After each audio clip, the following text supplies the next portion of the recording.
BJP जो झूठा वाली पार्टी है, जो नाथूराम गॉडसे के खानदान जो लोग हैं, ये लोग सियासत को गर्म करना चाहते हैं। इन लोगों का दाल अब गलने वाला नहीं है। मोदी गद्दी छोड़ो, जब तक मोदी गद्दी नहीं छोड़ेगा देश का लोकतंत्र नहीं बचेगा। पक्ष के लोगों पर ही क्यों पड़ता है, उसका कानून बनना चाहिए। कई राज्यों में कानून बन गए हैं, इस राज्य में भी कानून बनना चाहिए। बिना राज्य सरकार की सहमति से कोई भी ईडी और सीबीआई का छापा नहीं पड़े।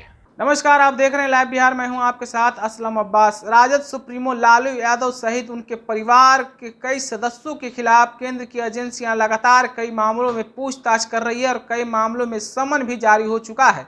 खास करके मौजूदा घटनाक्रम की बात करें तो तेजस्वी यादव सहित उनकी माता श्री जो बिहार की पूर्व मुख्यमंत्री राबड़ी देवी और लालू यादव जो आरजेडी सुप्रीमो हैं, इनसे मौजूदा समय में जमीन के बदले नौकरी देने को लेकर पूछताछ की गई है, जिसके बाद राजद विधायकों में एक हलचल सी मच गई है और जांच एजेंसी पर ही राजद के कई नेता और विधायक सवाल उठाने लगे हैं।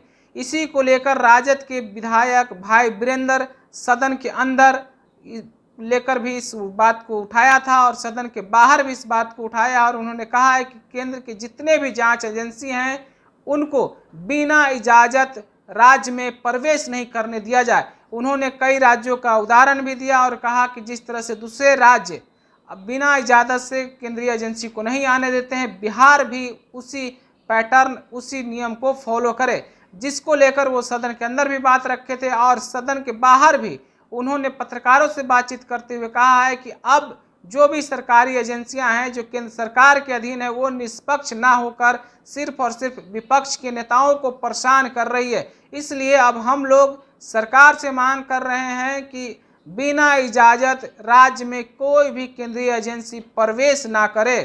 उन्होंने क्या कुछ कहा है केंद्रीय एजेंसी को लेकर, वो सुनिए आप। का स्वतंत्रता है, अगर ओबीसी आ रहे हैं तो उससे हमको क्या लेना देना है। जनता मालिक होती है और मालिक का जो फैसला होता है हर व्यक्ति को मानना पड़ता है। लगता है कि राजद को नुकसान होगा क्योंकि एकदम राजद का कहीं दम जहां कहीं भी वोट है एकदम पक्का है, पुख्ता है और राजद को कोई तोड़ नहीं सकता है, महागठबंधन को भड़का नहीं सकता है और महागठबंधन के वोटों को इधर उधर नहीं कर सकता। ओवैसी को कैसे देखते हो उनके इस दौरे? अरे भाई मैं कुछ उसमें क्या कहूंगा, उनके पार्टी के लोग बोलेंगे। ओवैसी आ रहे हैं, उनका स्वागत है। फिर से यात्रा, अरे कौन क्या यात्रा कर रहे हैं, यात्रा करे। यात्रा करने के लिए किसी को मनाही है। देश है, सबका देश है, सबको स्वतंत्रता है, आज़ादी है, सब लोग घूमे फिरे। और देखिए कोई तापमान गर्म नहीं है। ये बीजेपी जो झूठा वाली पार्टी है, जो नाथूराम गॉडसे के खानदान जो लोग हैं, ये लोग सियासत को गर्म करना चाहते हैं, लेकिन बिहार की जनता और देश की जनता सब समझती है। इसलिए इन लोगों का दाल अब गलने वाला नहीं है। चारों तरफ से आवाज आ रही है कि मोदी गद्दी छोड़ो, जब तक मोदी गद्दी नहीं छोड़ेगा देश का लोकतंत्र नहीं बचेगा। देश में जो संविधान है उसकी रक्षा नहीं हो पाएगी। इसलिए मोदी को हटना तय है और बिहार की जनता जब जब अंगड़ाई ली है देश में परिवर्तन हुआ है। आपने एक मांग उठाया था, आज क्या है आपका मांग? मैंने कल मांग किया था और सदन में भी इस मामले को मैंने उठाया था कि जो सीबीआई और ईडी का हमेशा छापामारी पूरे देश में विरोधी पक्ष के लोगों पर ही क्यों पड़ता है, उसका कानून बनना चाहिए। कई राज्यों में कानून बन गए हैं, इस राज्य में भी कानून बनना चाहिए कि बिना राज्य सरकार की सहमति से कोई भी ईडी और सीबीआई का छापा नहीं पड़े।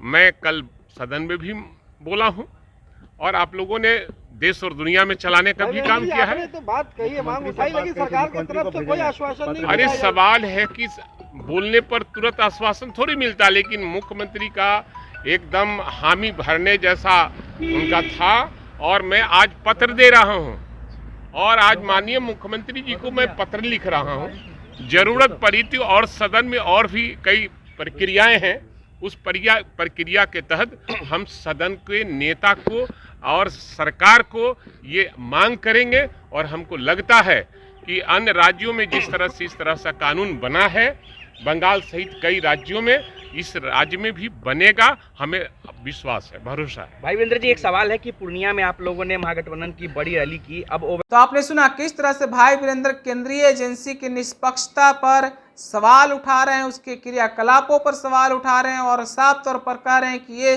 जितने भी एजेंसियां सिर्फ और सिर्फ राजद और लालू परिवार को ही परेशान कर रही है, जबकि अभी तक कुछ भी कार्रवाई और छानबीन में एजेंसी को नहीं मिला है। हम लोग समाजवादी हैं, हम लोग दबे कुचले के मसीहा के साथ हैं, इसीलिए हम लोग को परेशान किया जा रहा है। हमने सरकार से मांग की है कि केंद्रीय एजेंसी को बिहार में बिना इजाज़त नहीं आने दिया जाए।